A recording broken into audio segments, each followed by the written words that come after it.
लिखा गया है। सबसे पहले आप कुरान करीम की आयत लिखी देख रहे हैं, इसके ऊपर जबर ज़ेर और नुक्ते मौजूद नहीं है। आप देखिए अरबी लोग जो हैं उनको अपनी जुबान के ऊपर कितनी ज्यादा महारत थी कि वो बगैर जबर ज़ेर और नुक्तों के अब कुरान करीम को भी या वैसे भी अरबी इबारत को पढ़ लिया करते। कुरान करीम जब तक अरबियों के अंदर रहा है उस वक्त तो इसको इस तरह पढ़ना आसान था, कोई मसला नहीं था। लेकिन जब इस्लामी फतूहात का दायरा वसी हुआ है, गैर अरबी लोग जो हैं उन्होंने इस्लाम के अंदर दाखिल होना शुरू हुए, तो उस वक्त ये मसला बन गया था कि उनके लिए इस तरह पढ़ना मुमकिन नहीं था। वो जबर ज़ेर के अंदर गलतियां करते थे। कुरान करीम को सबसे पहले इस तरह किसने लिखवाया था?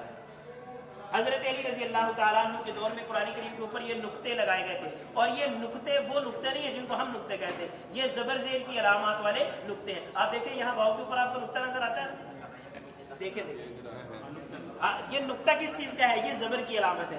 ये रा है, रा के ऊपर आपको नुक्ता नजर आता है, ये जबर की अलामत है। ये नीचे आप ता और लाम देख रहे हैं, इनके नीचे दो नुक्ते नजर आते हैं क्योंकि इनके नीचे दो दफा जेर है, यहाँ आप इसको देख रहे हैं। उसके बाद जिनको हम नुक्ते कहते हैं यानी हुरूफ वाले नुक्ते, जा का नुक्ता, ज़ाद का नुक्ता, ता के दो नुक्ते, सा के तीन नुक्ते, जीम का नुक्ता, फा का नुक्ता, ये वाले नुक्ते हज्जाज बिन यूसुफ के दौर में लगाए गए थे। अब आप देख रहे हैं कि यहाँ दो तरह के नुक्ते जमा हो गए थे। अब इन दोनों नुक्तों के दरमियान फर्क करना भी कि कौन जबर ज़ेर वाला नुक्ता है और कौन सा दूसरा नुक्ता है, ये भी एक मसला था। ये मसला कब हल किया गया है? ये मसला इस तरह हल किया गया कि ये वाले ऊपर जो जबर ज़ेर वाले नुक्ते हैं इनको बाद में आके इसी तरह जबर ज़ेर के अंदर तब्दील कर दिया गया था। और ये काम करने वाले खलील बिन अहमद अल-फराइदी हैं जिन्होंने खिलाफत अब्बासिया के अंदर ये काम सर अंजाम दिया था। इनकी वफात तकरीबन 175 हिजरी के अंदर हुई थी और उस वक्त से लेके आज तक कुरान करीम इसी तरह लिखा जाता है। यहाँ एक आखिरी बात रह जाती है कि क्या ये चीजें कुरान करीम के अंदर इजाफा नहीं है कि नहीं? इजाफा है, तो इसका मतलब कुरान करीम के अंदर इजाफा हो सकता है? फिर आप क्या नहीं इजाफा हो सकता? ये कुरान करीम के अंदर इजाफा नहीं। आप देखें ना कि कुरान करीम अल्लाह के रसूल सल्लल्लाहु अलैहि वसल्लम ने जो हमें पढ़ के दिखाया था वो किस तरह था?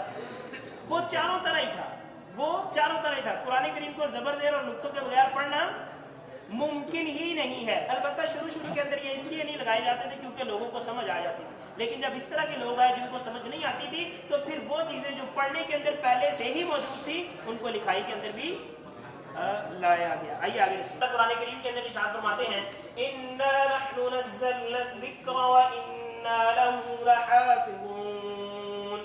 हमने ही कुरान करीम को नाज़िल किया है और हम ही इसकी हिफाजत करने वाले। कुरान करीम की हिफाजत किस तरह हुई है?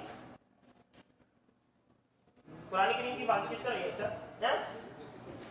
और हाफिज कुरान करीम हिफ्ज कहाँ से करता है? यहाँ से करता है। कुरान करीम की हिफाजत दो तरह हुई, इसको सीनों के अंदर महफूज किया गया है, किताबी शक्ल के अंदर लिखा गया है। यहाँ से आप अंदाजा कर लीजिए उम्मत मुहम्मदिया की यह फजीलत साबित होती है कि पहले लोग जो थे उन्होंने अपनी किताबों की वो हिफाजत नहीं कर सके, लेकिन इस उम्मत को अल्लाह ने तौफीक दी है कि इसी के अफराद ने कुरान करीम को अपने हाथों से और अपने सीनों के अंदर महफूज किया। आप देखें ना कुरान करीम की हिफाजत का जिम्मा तो अल्लाह ने लिया हुआ, लेकिन ये हिफाजत की किसने है? ये इंसानों ने ही की है। और यहाँ से ये मसला भी हल हो जाता है। कुछ लोग ये कहते हैं कि हम तो भाई कुरान करीम को मानने वाले हैं क्योंकि ये कुरान तो अल्लाह की किताब है और हम हदीस रसूल को माज़अल्लाह नहीं मानते। क्यों? क्योंकि ये तो इंसानों की लिखी हुई है। आप देखिए ये जो कुरान करीम के नुस्खे, इनमें से कोई भी ऐसा नुस्खा जो आसमानों से नाजिल हुआ को फरिश्ते किसी ने लिखा हो? इंसानों ने लिखा ना।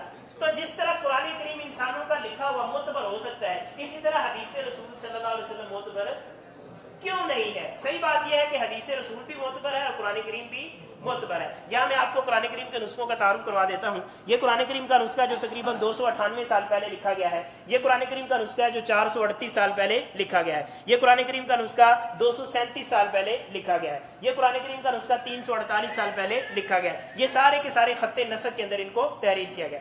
ये कुरान करीम का नुस्खा है जो 750 साल पहले तहरीर किया गया। तहरीर करने वाले का नाम है उबैदुल्लाह अल खज़रजी। ये कुरान करीम का नुस्खा है जो 950 साल पहले लिखा गया है। लिखने वाले का नाम है अली बिन मोहम्मद अल बतलयूसी। कुरान करीम के इन दोनों नुस्खों की खसूसियत बयान की जाती है कि ये हिरन की खाल के औराक तैयार करके फिर इनके ऊपर इनको तहरीर किया गया है।